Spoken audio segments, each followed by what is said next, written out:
Hi friends, बहुत बहुत स्वागत है आपका अपने यूट्यूब चैनल अनुपम संस्कृत अकेडमी में। फ्रेंड्स, हमारे चैनल पर अगर आप नए हैं तो हमारे चैनल को लाइक सब्सक्राइब करें और शेयर करें, जिससे हमारा मोटिवेशन बढ़ता है। ठीक है। और पात्र परिचय का ये दूसरा पार्ट है। बिना टाइम वेस्ट करते हुए हम देखते हैं। और आप अगर ध्यान से देखेंगे तो आपका कोई भी प्रश्न अभिज्ञान शाकुंतलम से नहीं छूटेगा। शकुंतला की सखी अनसुईया कौन थी? शकुंतला की सखी थी। और शकुंतला के माता पिता मेनका विश्वामित्र की जानकारी दुष्यंत को देती है। मेनका विश्वामित्र की जानकारी कौन देता है दुष्यंत को? तो अनसुईया। तृतीय अंक में पीड़ित शकुंतला का दुष्यंत के साथ मिलन का प्रबंध भी कौन करती है? अनसुईया करती है। चतुर्थ अंक में शाप निवृत्ति के लिए प्रियंवदा को दुर्वासा के पास भेजती है। तो दुर्वासा के पास कौन भेजता है? अनसुईया किसको भेजती है? प्रियंवदा को। प्रियंवदा कौन है? ये शकुंतला की सखी है। ये दुर्वासा के पास जब शाप निवृत्ति के निवारण के लिए जाती है। कौन से अंक में जाती है? चतुर्थ अंक में जाती है। ठीक है। अच्छा, प्रियंवदा कौन है? ये शकुंतला की सखी है। प्रियंवदा में कौन सा प्रत्यय है? प्रियम वदत इति प्रियंवदा। प्रियम वदति वदति इति प्रियंवदा। यानी प्रियंवदा में कौन सा प्रत्यय है? खच प्रत्यय है। ये शकुंतला की सखी है। शाप के पश्चात दुर्वासा ऋषि को मनाती है। सारंगरव ये आश्रम का तपस्वी है। शकुंतला के साथ हस्तिनापुर तक जाता है। और क्या करता है दुष्यंत? सारंगरव दुष्यंत के साथ झगड़ा भी करता है जब वह शकुंतला को स्वीकार नहीं करता है। तो कोई भी भाई झगड़ा करेगा जब उसकी बहन को कोई नहीं स्वीकार करेगा। शादी कर लिया, प्यार विवाह कर लिया, गांधर्व विवाह कर लिया, इसके बाद स्वीकार नहीं कर रहा है तो कोई भी भाई गुस्सा करेगा। वही हाल इसका सारंगरव का है यहाँ इस पात्र परिचय में। शार्दूत आश्रम का तपस्वी था और कणु का शिष्य भी था। शकुंतला के साथ हस्तिनापुर तक जाता है। शार्दूत और सारंगरव दो भाई जाते हैं और गौतमी जो महिला पात्र है वो केवल गौतमी ही जाती है। अनसुईया प्रियंवदा नहीं जाती क्योंकि वो भी कन्याएं हैं। वैखानस कौन था? ये महर्षि कणु का शिष्य था। और क्या क्या करता है वैखानस? क्या क्या करता है देखते हैं। प्रथम अंक में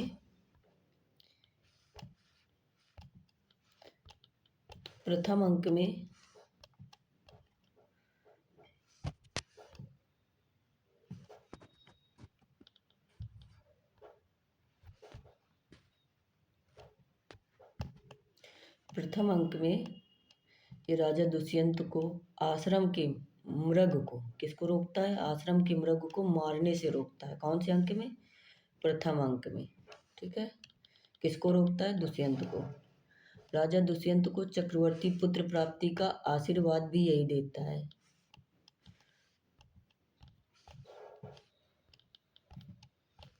दुष्यंत को आश्रम में लेकर आता है। महर्षि कणु के सोमतीर्थ जाने की सूचना भी देता है। किसको सूचना देता है? दुष्यंत को। महर्षि मारीच। देखते महर्षि मारीच। ये महर्षि कश्यप है और कण्व का नाम क्या था? आप कंफ्यूज मत होइए, कण्व का नाम काश्यप था। यानी मात्रा का डिफरेंस, यहाँ पर आ की मात्रा नहीं है और यहाँ पर है। ठीक है। यानी जिसमें कोई मात्रा नहीं है कण्व में तो उसमें मात्रा है।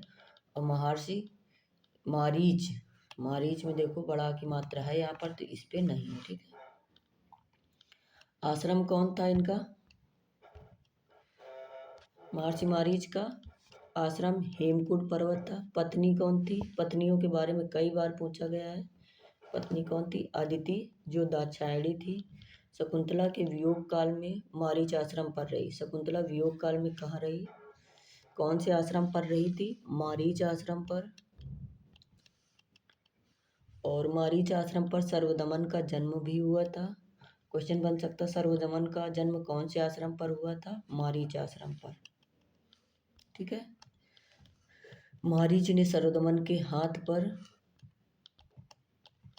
मारीच ने सरोदमन के हाथ पर अपराजिता रक्षा करंडक बांधी थी। तो सरोदमन के हाथ पर अपराजिता रक्षा करंडक किसने बांधी थी? मारीच ने। और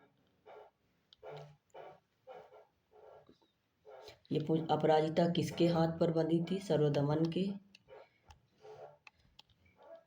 सप्तम अंक में दुष्यंत, शकुंतला व भरत का मिलन मारीच आश्रम पर होता है।